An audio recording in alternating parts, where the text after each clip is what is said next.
Hola de nuevo, una vez más, bienvenidos a otro culto virtual de gracia y verdad. Hoy tenemos para compartir con vos un tiempo de alabanza, de adoración, a cargo de Patricia y Jessica, que nos brindan una canción que se llama La Bendición, con nuestros mejores deseos para tu vida, para que Dios derrame de su gracia, derrame de su bendición sobre vos y tu familia. Y después, hoy la palabra está a cargo de nuestro hermano Eliezer Castro. Yo sé que es una palabra tremenda, agarrala, apropiátela, que va a ser de bendición para tu vida. Si te gusta el video, no te olvides de darle like, de suscribirte, si querés dejarnos un comentario, pero eso sí, si te gusta, compartirlo para que otros más puedan ser bendecidos, así como fui yo y vos también. Nos vemos.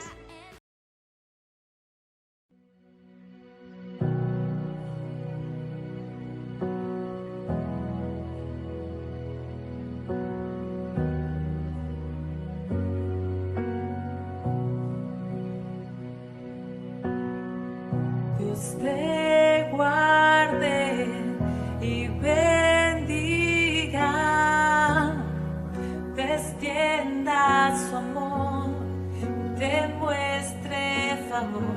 Dios te mire con agrado y te dé paz.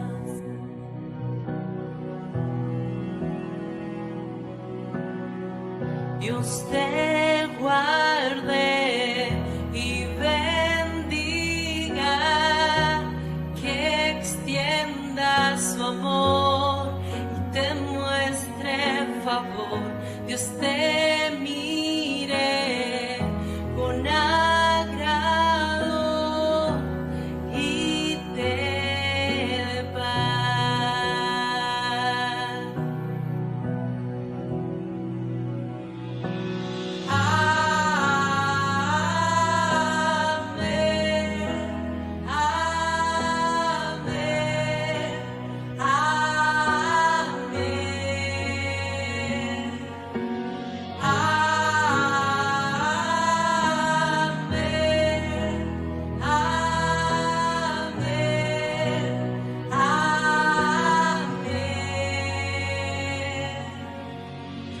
Dios te guarde y bendiga,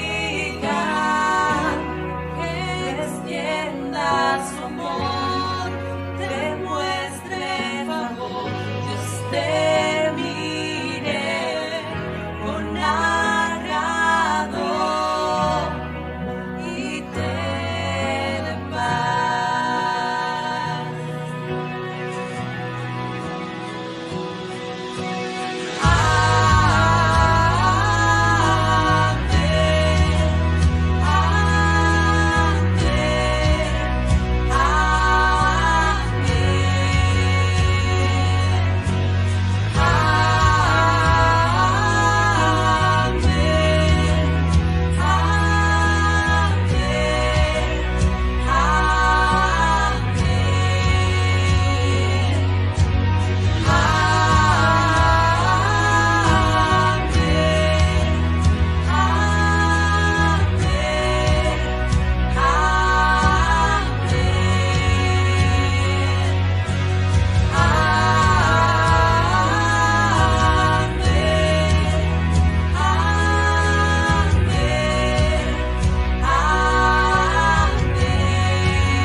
Que te cubra con su gracia hasta 1000 generaciones, tu familia, tus hijos y los hijos de tus hijos.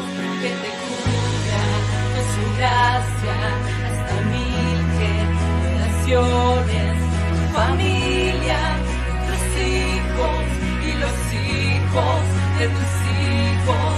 Que te cubra con su gracia hasta 1000 generaciones.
vamos a hablar de las 7 iglesias a las cuales fue escrito este libro.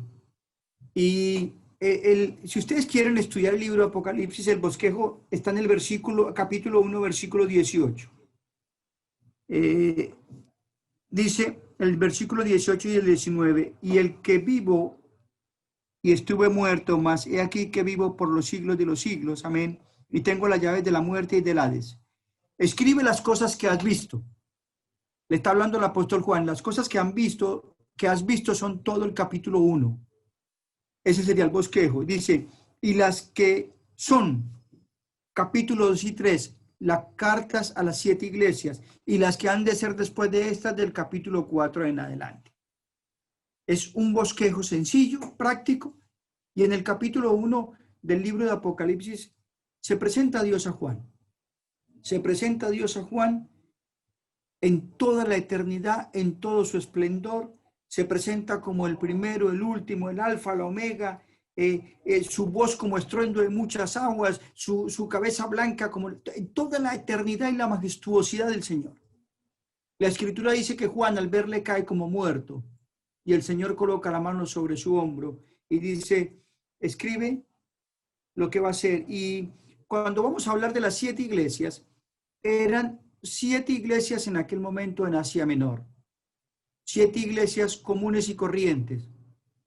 7 iglesias que existían en aquel tiempo. Y la carta, su primera aplicación, era para cada una de estas iglesias. ¿Por qué eligió el Señor estas 7 iglesias? No lo sabemos, en su soberanía. ¿Hubiera podido elegir otras? Sí que hubiera podido elegir otras, pero eligió estas 7.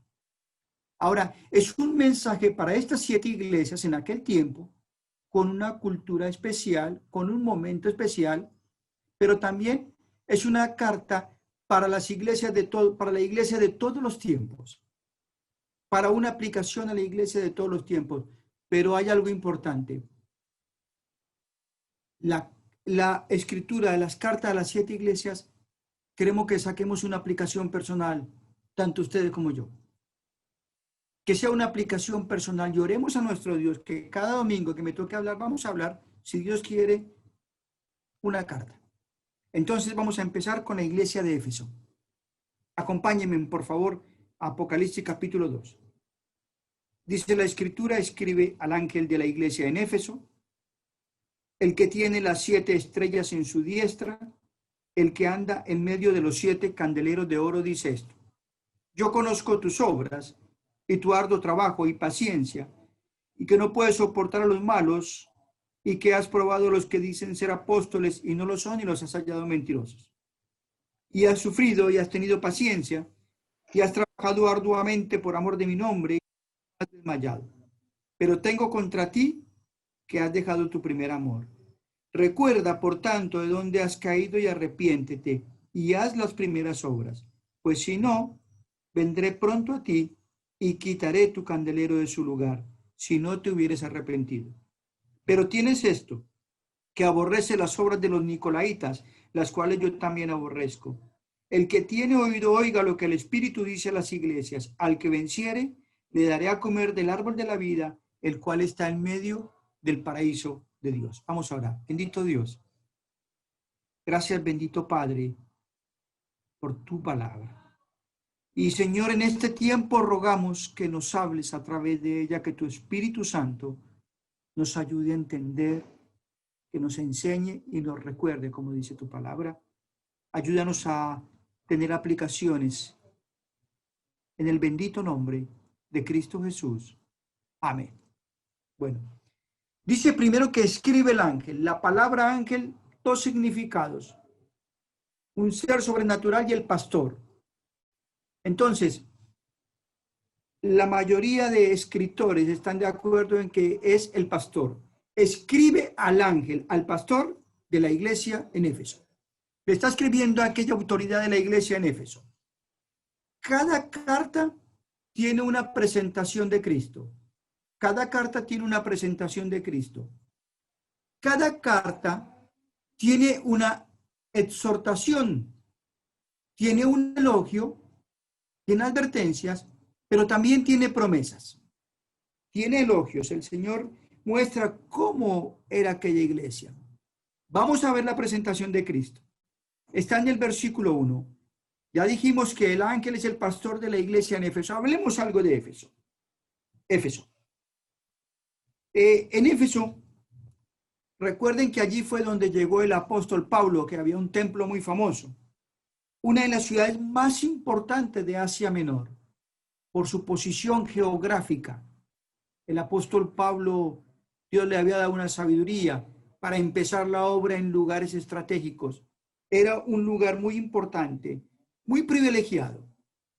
En el año 560 a.C., Creso, el rey de Lidia, conquistó la ciudad. Conquistó la ciudad y restauró el templo de Artemisa o Diana, que era el símbolo de aquella ciudad. El símbolo de aquella ciudad en Éfeso era Diana de los Efesios, o también conocida como Artemisa. Era la diosa que las mujeres que esperaban niños creían que era la diosa de la fertilidad. Era aquella diosa. Las mujeres creían que era la diosa de la fertilidad. Era un templo muy pagano y se fue constituyendo, como dice Romanos capítulo 1, que luego de la idolatría el corazón del hombre se vuelca tras toda la impureza. Aquí en esta ciudad ocurrió lo mismo. Se formó el paganismo de tal manera que había una prostitución religiosa en el templo. Era una ciudad muy pagana, con tendencia a la magia. Si ustedes ven en el libro de los Hechos, hay un momento en que después de que se convirtieron a Cristo, algunos de aquella ciudad quemaron los libros de magia. Busquen en el libro de los Hechos la fundación de aquella iglesia. Y al apóstol Pablo lo persiguieron aquellos que habían creado los ídolos de Diana porque le producían mucho dinero, mucha ganancia. A aquella iglesia le habla el Señor. En aquella iglesia había una comunidad de cristianos. Pablo había fundado en su viaje misionero aquella iglesia. Habían crecido. Si nosotros hubiéramos querido ir a una iglesia excelente humanamente, hubiéramos asistido a aquella iglesia. Imaginemos que en aquella iglesia pasaron grandes maestros. El apóstol Pablo, Aquila, Priscila, Apolos, que la escritura dice que era un hombre muy elocuente. Fue la iglesia donde la historia secular dice que terminó sus últimos días el apóstol Juan, pero también pasó por allí Timoteo. ¿Qué maestros tenía esta iglesia? Y en la presentación del Señor a aquella iglesia dice, el que tiene 7 estrellas en su diestra, el que anda en medio de los 7 candeleros de oro. Sabemos que la diestra es la mano del poder. Y el Señor se presenta como el que tiene aquella iglesia en su poder. Firmemente ha sido sujeto. El Señor sostiene con firmeza a los ministros que hablan en el nombre del Señor. Qué hermoso saber, como dice Juan capítulo 10, estamos en la mano del Padre. Estamos en la mano del Padre, en la mano poderosa, estamos en su diestra. Qué confortable es saber que estamos en esa mano. Es un lugar seguro al que ninguna fortaleza maligna podrá alcanzar. Pero también se presenta no solamente como el que tiene las 7 estrellas en su diestra, sino el que anda en medio de los 7 candeleros de oro. La palabra andar allí da la idea de un movimiento constante. Es el que está constantemente, se mueve. Es el centro de aquella iglesia, el que camina, el gran pastor, el que supervisa y el que está en vigilancia. Es el soberano supremo de la iglesia. Aquella iglesia se presenta como el que tiene la iglesia, el pastor en su poder, en su mano, en la diestra. ¡Qué descanso! Pero también el que anda en movimiento constante de vigilancia, de supervisión. Si nosotros hubiéramos ido allí, encontraríamos todo bien. Y empieza los elogios a aquella iglesia. Versículo 2 dice, yo conozco tus obras. Ahora, esa palabra conozco es muy importante. La palabra yo conozco allí no es el conocimiento experimental, sino es el conocimiento perfecto que en el capítulo 1 se presenta como el Cristo que tiene ojos como llama de fuego, aquel que atraviesa todo, aquel en el cual, delante del cual nada se puede, aquel que el salmista dijo, aún no está la palabra en mi lengua y ya tú la sabes toda. Aquel que les dije en un momento cuando fue Natanael, le dijo, he aquí un israelita en el cual no hay engaño. Y le dijo, ¿de dónde me viste? Debajo de la higuera te vi. Y aquel hombre cayó de rodillas ante el omnisciente Dios.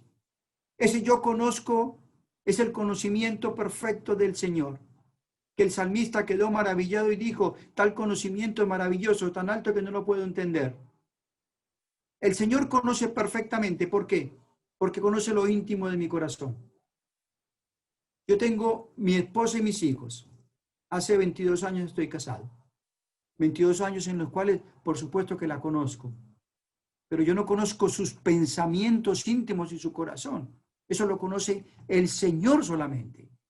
Él sí lo conoce.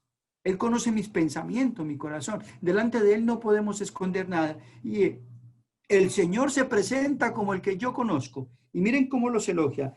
Dice, yo conozco tus obras y tu arduo trabajo y tu paciencia. Yo conozco tus obras. Era una iglesia que estaba dinámica. No eran inactivos.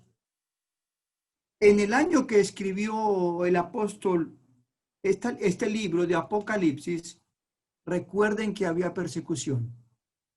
Él había ido a aquella isla prisionero por causa del evangelio de Jesucristo. Los emperadores romanos estaban persiguiendo a la iglesia primitiva. Y él dice, yo conozco tus obras, están activos, se llevaban en un ambiente de persecución. Pero dice, obras con arduo trabajo, sufrimiento, dificultad, intensidad, arduo trabajo.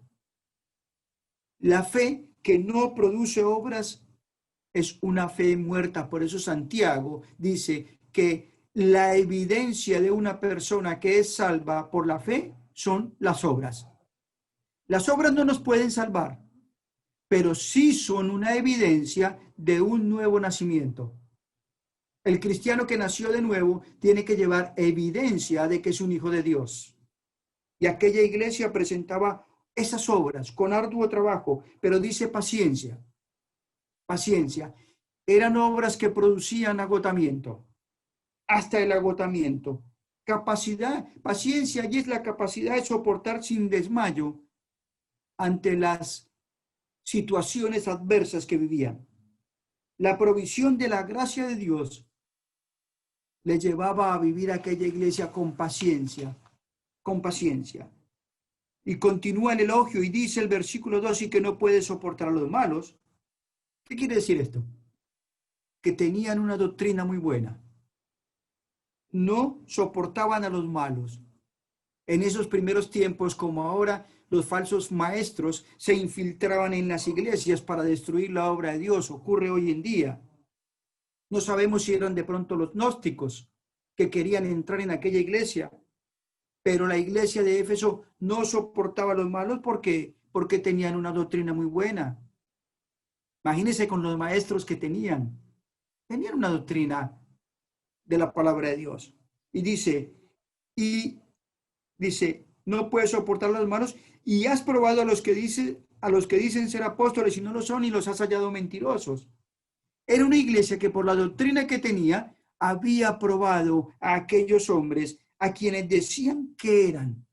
Los examinaba, los ponía a prueba, los sometía a prueba por la doctrina que tenían, y se daban cuenta de que eran falsos maestros.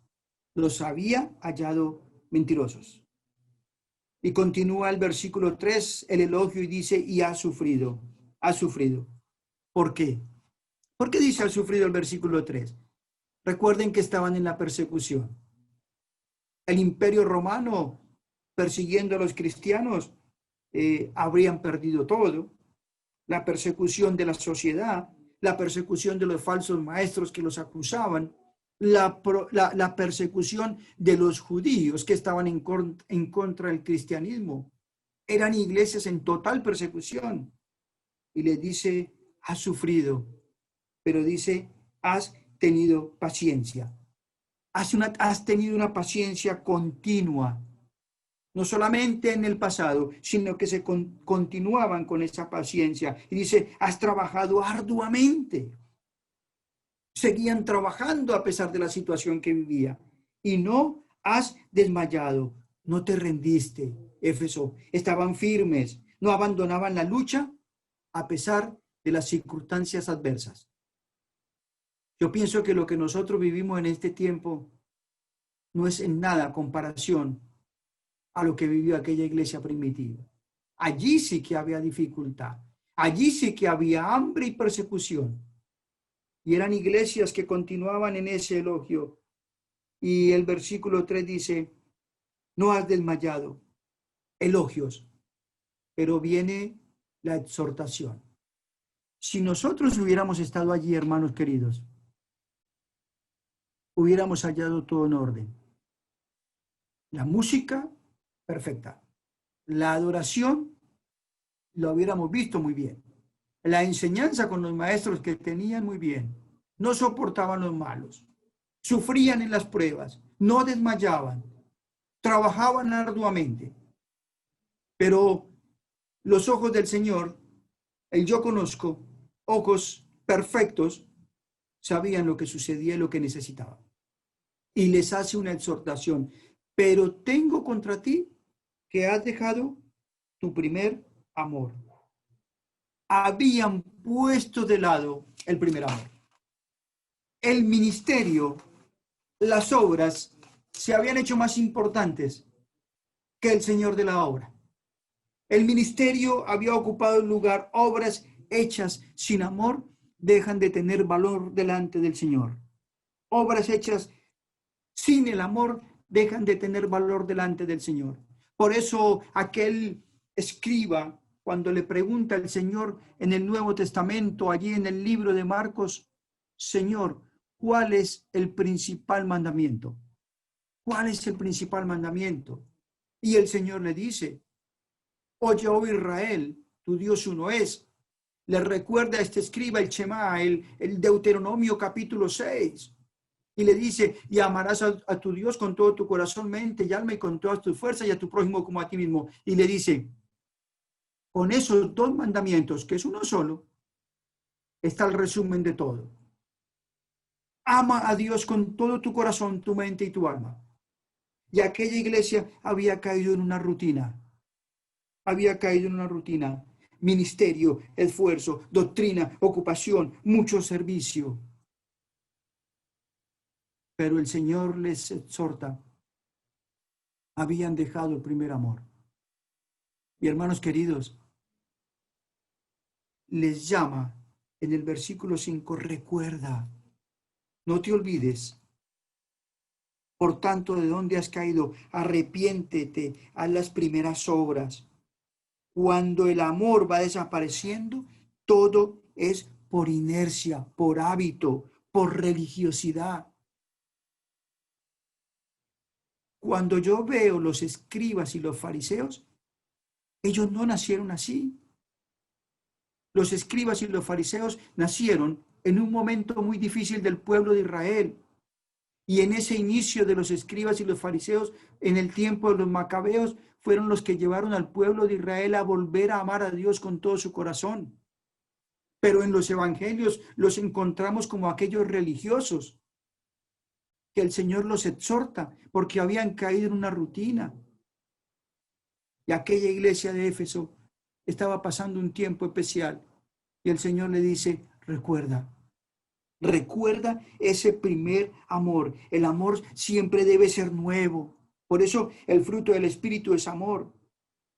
Amamos no por obligación, sino por necesidad. No estaban siendo conducidos por el Espíritu. Lo habían puesto de lado. Todo debe ser impulsado por su amor. La doctrina de Dios había alcanzado mayor valor que el Dios de la doctrina. Formas, tradiciones y liturgias si habían apagado el Espíritu de Dios y habían dejado ese primer amor. Y el Señor les llama a esa exhortación, recuerda, un llamado a la mente, vuelve, reflexiona, llama a un cambio de mentalidad, arrepentimiento, piensa como Dios quiere que piense y gira, cambia, vuelve a ese primer amor del doblegar la rodilla delante del Señor, del ver el corazón, de pronto de llorar al ver el pecado de uno, de amarle, amarle y amarle. Ese primer amor, recordemos ese primer amor, cuando nos encontramos con el Señor. ¿Cómo le amamos? Uno de los peligros en la obra de Dios es la rutina. Hago y hago. ¿Y saben qué hace Satanás? Te pone más obras. Y muchas veces empieza uno a servir y a hacer cosas que no son malas, pero que le sacan muchas veces el tiempo a la prioridad. Mi tiempo a solas, mi comunión, mi oración, mi adoración a solas con mi Salvador. Con mi Salvador. Me puedo volver un profesional. Ya sé cómo armar un bosquejo para predicarlo, para enseñar. Pero Dios quiere que a la mañana me despierte y vaya de rodillas a Él para confesar, para adorar, para suplicar, para agradecer, para amarle, como el salmista que decía que el alma tiene sed de Dios. Esa sed, ese amor. Del primer tiempo, yo les digo que les compartí mi testimonio cuando me convertí en un mundo de mucho sufrimiento y dolor. Esos primeros días llorando con mi Dios, Señor, no quiero ser igual, te amo, cámbiame, transfórmame. Y eso es lo que quiere Dios en nuestras vidas. Volver a ese primer amor. Hermanos, en el tribunal de Cristo van a ser probadas las obras cuya motivación fue el amor. Y después, terminando el versículo 7, la promesa. Recuerden la presentación del Señor, los elogios, la exhortación y por último la promesa. La promesa para los vencedores que somos todos los cristianos. El que tiene oído, oiga lo que el Espíritu dice a las iglesias. Al que venciere, daré a comer, dice, el árbol de la vida, el cual está en medio del paraíso de Dios. El que venciere, el que venciere. Aquel creyente que su vida es una evidencia de que un día lo aceptó por fe. El árbol de la vida, que está en medio del paraíso de Dios. Acá el árbol de la vida está sin los querubines, como terminó en el libro de Génesis, en el capítulo 3, y sacó al hombre, lo expulsó del jardín. Quedó el árbol de la vida siendo cuidado por aquellos ángeles con las espadas encendidas, pero acá está libre el camino. ¿Por qué? Porque vino el postrer Adán, Jesucristo, venció la muerte, resucitó, para darnos entrada a los hijos de Dios al árbol de la vida. Y esa promesa es para todos los hijos de Dios, que un día estaremos allí como vencedores por la gracia y por Cristo, por lo que hizo por nosotros, en medio del paraíso de Dios, con una comunión perfecta. Qué bueno que es nuestro Dios. Y ya en esta noche terminando, hermanos queridos, cada carta tiene una aplicación tan hermosa. Cada carta tiene una aplicación hermosa. Iglesia de Éfeso. Pero que sea una aplicación para ustedes y para mi vida. Revisemos esa exhortación que estamos viviendo en ese primer amor. Y si no, reflexionemos, recordemos, confesemos y volvamos a servir al Señor con ese primer amor. Es lo fundamental en la obra de Dios. Servir amando a Dios con todo nuestro corazón, con toda nuestra mente, con toda nuestra alma y con todas nuestras fuerzas. Amar a Dios con todo nuestro corazón, ¿por qué? Porque es el yo, el verdadero yo, no es la fachada. El corazón es lo que hay dentro mío, lo que hay dentro tuyo. No es lo que yo pongo de carita buena, no. El corazón es lo interno. Por eso dice hablar a Dios, amar a Dios con todo tu corazón. Él sabe lo que hay en mi corazón. Con toda la mente. ¿Por qué con toda la mente? Porque con todo el conocimiento, con todo el que gasto en conocer su palabra, que lleno mi mente, que medito, reflexiono. Y eso baja el corazón, a las emociones.